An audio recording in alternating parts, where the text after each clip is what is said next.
So I've taken my fair share of mostly videos on the iPhone, photo occasionally, but primarily video, and especially since the iPhone 15 Pro came out with ProRes Log, it's pretty much been my go-to camera. But in this video, I at least want to show you the best camera settings. Even if you don't have the 16 Pro Max, 16 Pro, whatever iPhone version you have, change whatever settings you can. I'm just using the latest, so I have everything that's available to me. But if you dive into your settings like what I'm doing right here and you realize that you're missing some things, don't stress it, just change the settings that are available to you. But first, let me tell you about our sponsor, Storyblocks. Storyblocks provides unlimited downloads of diverse and high quality media for one predictable subscription cost, so you can say goodbye to expensive pay-per-clip pricing. With Storyblocks, you can easily add pre-made motion graphics like title animations, overlays, logo reveals, and more to enhance the production value of your videos. You can choose from thousands of pre-made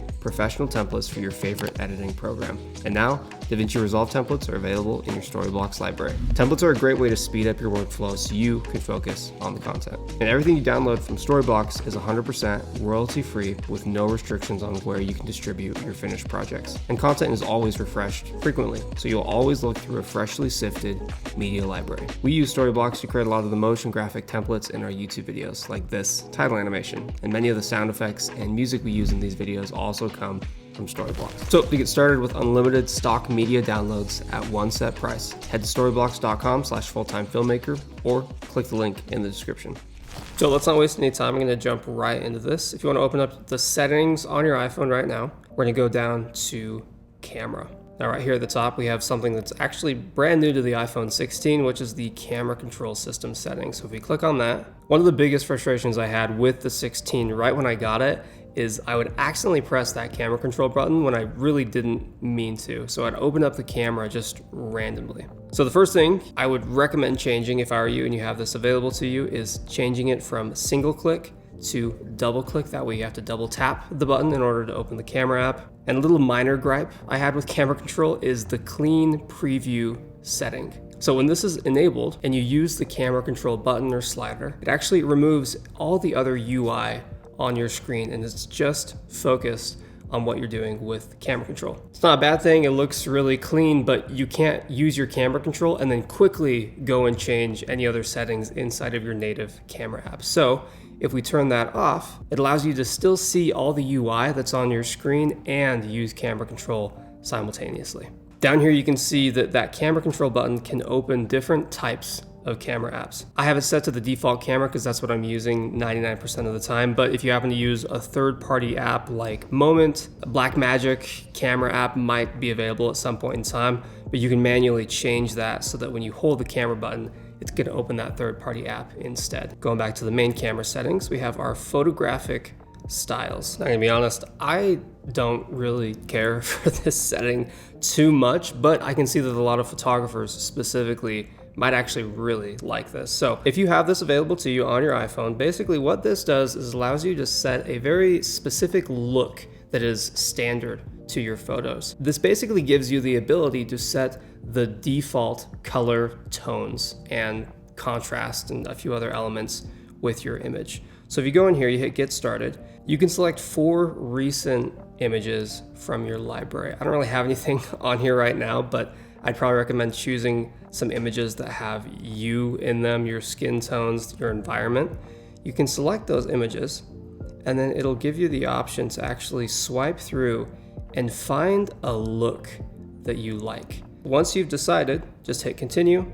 You can make any final adjustments you'd like, adjusting the overall contrast of the image, just finding a sweet spot that you personally like. Generally, I like my photos a little bit more contrasty, so maybe we'll save it about right there. And there we go. Now our default photographic style went from standard to gold. So definitely a fun setting that you can play with. I don't personally use this at all up to this point. I haven't really needed to. But if you are a little bit more particular about your photos specifically, and you find yourself in the native camera app adjusting the tones, the different colors in your photos, you can set the default very easily right here. Now again, since I don't use that, I'm gonna go back and just reset that to standard. So the next thing right here is 4K at 24. I'd highly recommend using either 4K at 24 or 4K at 30, whatever makes the most sense for you. 24 is generally the Hollywood standard for cinematic videos. So if you're shooting more cinematic style stuff, that's great. If you're doing more lifestyle stuff, selfie videos, filming your friends, whatever it might be, 30 is probably just fine, and that's typically the default too. Scrolling down, I'm gonna keep enhanced stabilization on just to keep my footage looking as smooth as possible. I'm gonna turn HDR video off, which I know probably sounds a little counterintuitive, but for me, I don't want that HDR look. The image that we get out of it, once you see all the other settings we change, just doesn't require HDR video, so I like to turn that one off. Auto FPS, I have this off. When this is turned on, the frame rate, basically the amount of frames, images that your sensor is capturing per second, will fluctuate. Usually this is going to be depending on low light. If your camera can use a lower frame rate, it's actually going to increase the overall brightness, its ability to handle those low light situations. But if you have it at auto FPS and you're filming and you want to take that footage, transfer it to your computer, maybe edit it in some sort of an editing program like Premiere Pro, you don't really know what frame rate you're working with, and you need to know what frame rate you're working with. Otherwise, you're gonna see dropped frames. It's not ideal. So if you're shooting cinematic video, keep auto FPS turned off. If you're not, do your thing, whatever you think makes sense, but I would recommend having it turned off. After that, we're gonna have lock camera turned on. So basically, once you hit the record button on your camera, and let's say you move close to an object, it's not gonna automatically change lenses. You might have noticed that if you have one of the newer iPhones with a 0.5x and a 1x lens, it has like this jolting switch between those two cameras. It just doesn't look good. So I like to have this turned on, as well as my lock white balance setting. So again, as soon as I hit record, whatever white balance the camera has distinguished in that scene, it's gonna keep that white balance the whole time. If this is turned off, you might notice that your footage goes from cool to warm to cool again if you're moving between different lighting environments. So before on the iPhone 15, I would have said, 1080p at 120 if you really, really want to use slow motion, but again, I just wouldn't use it. Now we have 4K at 120, and we can also use that in ProRes log, which I'll talk about in just a second. So if you have a brand new iPhone 16 Pro, I would change that to 4K at 120. It's gonna give you by far the best, cleanest slow motion. If you don't, 1080 at 120 is just the better option. 240 isn't gonna look too great. Record cinematic, I don't use this setting whatsoever. I think it looks super artificial, but if you must use it, I would just choose 4K at 24. If you're gonna record cinematic, which again, I don't think is that great, you might as well use the Hollywood standard for frame rate. So 4K at 24 frames per second. When it comes to recording sound, stereo is, in my opinion, just the best option here. It allows you to use both the left and the right channels. On the iPhone 16, I believe it's only in spatial audio that you can use the more advanced audio noise filtering features that they have. Just to give you an example, this is what I'm talking about. Getting closer, closer, closer. Now I'm right in front of it. So we'll find out after we end the recording. So if you don't plan on using that feature specifically, I would keep it on stereo. What's new here in iOS 18 is allowing audio playback. So if you're playing a song, for example, and then you open up the camera app in video mode, before it would just cut off your music. You couldn't play music and have the video app open at the same time. Now you can actually have those overlap. You can have your audio in the background of the video that you're playing. So I like to keep that one turned off. Last thing on this page here is wind noise reduction. It does exactly what it says, works pretty well, especially if you're speaking directly to the camera. It's just gonna bring a lot more clarity to your voice. Going back. Now here in formats, this is probably the most crucial section, especially if you're trying to do cinematic video like I do quite a bit. The first thing that I change when I get an iPhone is I go from high efficiency to most compatible. Now, the reason I had it on high efficiency originally is because in photographic styles, like you just saw, you have to use high efficiency. You can't use most compatible. I'm not totally sure why that is the case, but Apple can only provide those features in the high efficiency format. But really the biggest reason you want to switch this over is because in high efficiency, you're gonna have smaller file sizes, but because they're smaller, they're more compressed, which means that those files are actually gonna be a lot harder to edit. So shooting cinematic video on your iPhone, transferring that footage to your computer in a high efficiency codec, it's gonna bog down your timeline quite a bit more. Most compatible is a more universal format, it's less compressed, and it'll play back on devices that are not the iPhone even better. Now just below that, under photo capture, we have photo mode, 24 megapixel. So the iPhone 16, and I believe the 15 and maybe even the 14 have a quad pixel sensor. We don't need to dive into all the details on how that works because frankly, I don't even know exactly how that works. But in this setting, you can choose if you'd like your photos to be 12 megapixel or 24 megapixel. Pros and cons to each. The 12 megapixel is going to take up just a little bit less space on your phone, but it's not going to be as high quality. 24 megapixel, bigger file, but better quality, twice as much actually. So we'll keep that at 24.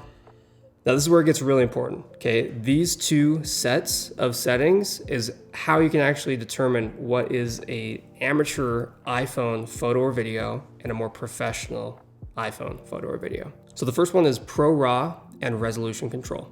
If you have that option available to you, and if you're a photographer, if you're used to using more expensive DSLRs, mirrorless cameras, whatever it might be, you're familiar with the RAW file format. A RAW photo just gives you more data to work with. It allows you to manipulate the image a lot more than you would if you were to shoot in a standard format. So with this, we can actually decide if we want it to be the more standard format, high quality image, but just the colors, everything is baked in. That would be a JPEG Max, a Pro RAW at 12 megapixel, or a Pro RAW Max up to 48 megapixel. Pro RAW Max is going to give you that raw image capability and at the highest resolution. Now below that, you can decide what format you want your Pro RAW to be in. I like JPEG XL at lossless. It gives me the most amount of data to work with. Now going back, we have Apple ProRes. ProRes log, like I've said already, is huge. Once that was introduced on the iPhone 15, that was the biggest turning point in making iPhone footage look like professional cinema quality camera footage. So if you have the ability and you want to shoot more cinematic stuff, turn that on. And then your ProRes encoding, make sure that's set to log. Log is essentially a color profile that appears super flat out of camera. But what it's doing is actually preserving a lot of the dynamic range and giving you the ability to manipulate the colors, the contrast, and other things with that image in post. So again, it looks really flat out of camera, but with a few little tricks, you can make it look absolutely insane. So the stuff that you're seeing right now is shot in log and then color graded with my LUTs. Now, I actually have a free one. If you want to download my free ProRes log LUT, there is a link down below if you do want to check that out. And inside of Pocket Filmmaker, I have 5 for you to use. I don't sell that separately. Those 5 LUTs are for members only. And you're not just paying for the LUTs, you're paying for even more expertise on how to use your iPhone's camera to its fullest. Going back, we have preserve settings. So when you're inside of your native camera app, you have the ability to change different settings like resolution, whether you're shooting in ProRes, your exposure compensation, a bunch of random different things. In the preserve settings page, we can select which of those settings we want to preserve. So when we exit the camera app and then we go back into it, it doesn't go back to the default settings. So I think for the most part, this is pretty self-explanatory. It tells you which settings you'll want to keep, which settings will revert back to the default. For me, the ones that I'm actually preserving are camera mode. Now, for example, if I open up the native camera app and I go from photo to video mode, and then I exit out of the camera app, once I open it back up again, it's not going to default to photo mode like it normally would. It'll stay in video mode. So when I'm run and gun shooting, maybe I'm with my family, maybe I'm shooting something cinematic, it's just one less step for me once I open that camera app to get to the video mode. A lot of these are personal preference, so macro control, you can have that on and off, whatever makes the most sense for you.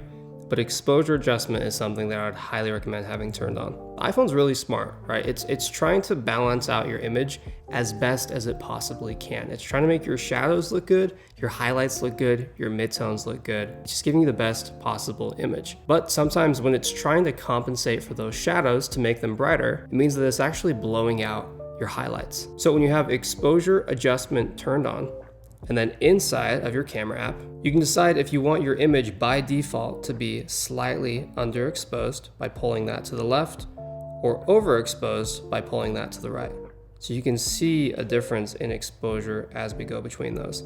Now, generally speaking, I like to have mine between -0.7 and -1. So by setting it here right now and then having my preserve exposure adjustment setting on, it means that it's not going to reset to 0 every time I open up the camera app. A couple more things on this page. I have ProRAW and resolution control, meaning that inside of the native camera app, if I have RAW turned on, I'm shooting all my images in RAW, and then I exit out of that. When I open it back up, it's going to keep that RAW setting activated. It's not going to default that back to the standard non-RAW format. Same thing goes for Apple ProRes. If we go over to video mode and I turn ProRes on, once I exit out and I go back in, it's going to retain that ProRes setting. So I'll let you decide in the preserve settings panel which ones are most important to you. After that, just a few more things. Using volume up for burst, I have enabled. Scanning QR codes, I have that turned on. Show detected text, those are definitely personal preference, whatever makes the most sense for you. Underneath that though, in composition, I always have my grid turned on. What that does is it just gives me some guidelines to work with so I know how to compose my shot a little bit better. I also have the level on. It tells me if my horizon is in the right spot. Next on the list, we have view outside the frame.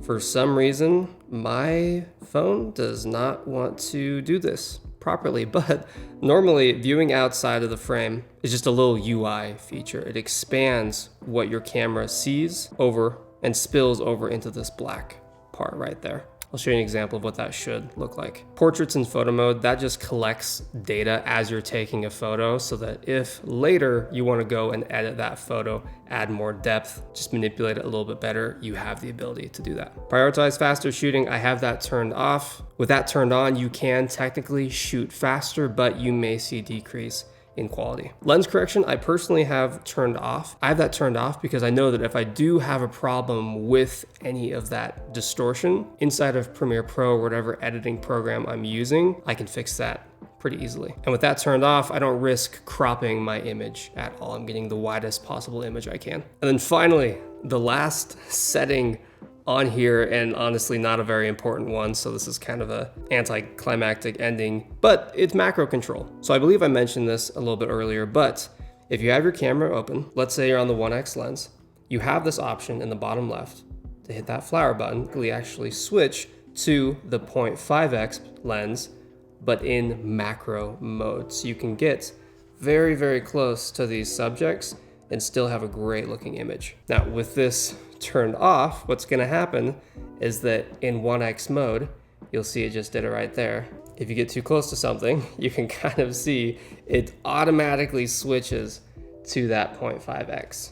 It's very subtle and it's definitely not as jolting as it used to be, but I'd still prefer to manually decide if I wanna switch to that macro lens. Now guys, that's pretty much it. That's everything you need to know inside of your settings to get the absolute most out of your iPhone camera. Now, settings are great. Obviously, that's the whole reason I'm making this video, is just to set you up for success, but there's a lot more that goes into taking really good photos and videos on your iPhone. Now, inside of Pocket Filmmaker, which is my private course, I go in depth on shooting techniques, editing, color grading, the accessories that I use. So if you want to join that, hit the link below. So I'm confident that changing all these things is immediately going to make your stuff look quite a bit better, but it's really just the tip of the iceberg. So if you want to learn more inside of Pocket Filmmaker, I actually have a special discount link below, so go check that out. But if you at least found value in this video, do me a favor, hit the like button, leave a nice comment, hit subscribe. And as always, if you have any further questions, please let me know.